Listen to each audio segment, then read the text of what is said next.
what is fear, and how can we free ourselves from its life-robbing grip? Fear as a gift can alert us to possible danger and prepare us to act accordingly. However, on the other hand, when fear becomes prolonged, it can drain us of our vital energy and contribute to chronic pain and trauma. So how can we defang fear and free ourselves from its vice grip? In order to do this, we have to understand how fear is structured, what it's made up of, and what makes it become chronic. So fear is made up of three components. First and foremost, it's a body sensation. Let me repeat. First and foremost, it's a body sensation. Second, the sensation becomes associated with particular thoughts. And third, there may also be certain images that are associated with the fear. Together, they, sensation, thought, and image, reinforce and feed off of each other. This is what maintains the fear and what makes it become chronic. So we need to find a way to uncouple the physical sensations associated with the fear from the negative or destructive thoughts and intrusive images such as traumatic flashbacks. So let's do a little exercise now and practice some of these principles. When you think about something you're only mildly afraid of, or even the word fear itself, what do you notice in your body? What kinds of sensations? Is there a fluttering in the diaphragm? Is there a twisting in the guts? Is there a racing heart? Is there tension in the shoulder? What are the specific sensations that are associated with the fear? Next, become aware of any thoughts that are associated with the fear. And these are usually harsh or critical, negative judgments. The first step in working with fear is to softly focus our attention on the difficult body sensations, right? So again, is it a twisting in your guts? Or is it a racing heartbeat? Or tension in your shoulders and neck or in your jaw?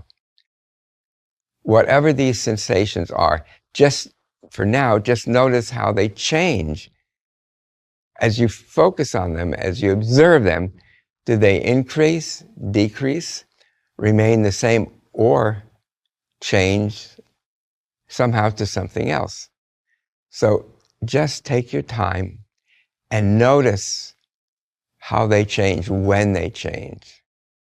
And can you find that rhythm, the rhythm of pendulation, of contraction and expansion, contraction and expansion?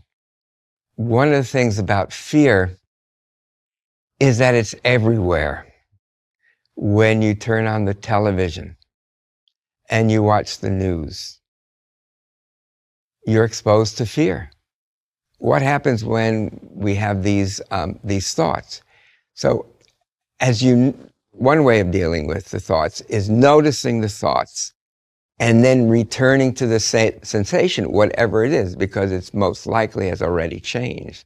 So go back and forth between the thought and the sensation and notice what that relationship is like.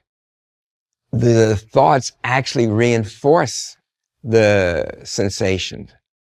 Or, on the other hand, as we can be aware of the thoughts and just kind of let them go, let them drift along in that stream, then we can go back to the sensation and allow the sensation to change.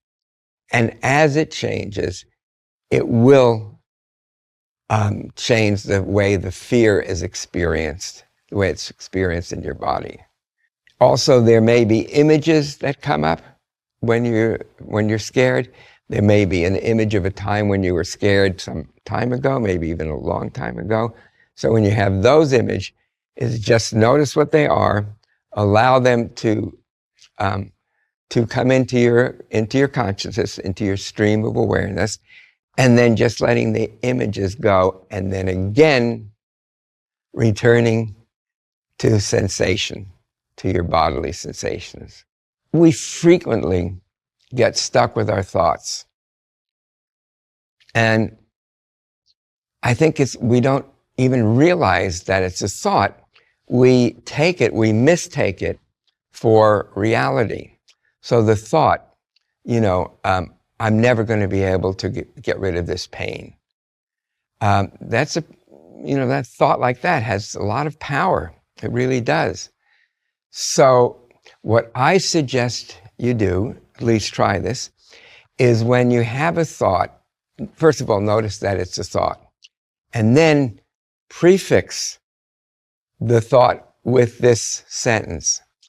I have the thought that this will never get better. You see, just by adding in, I have the thought that means you're identifying it with a thought. And then if it's only a thought, then it can move along the stream and, go on its merry way. So I find that those are the most effective ways to work with fear, both with the physical bodily sensations and with decoupling the thoughts and any kinds of flashbacks that might be occurring.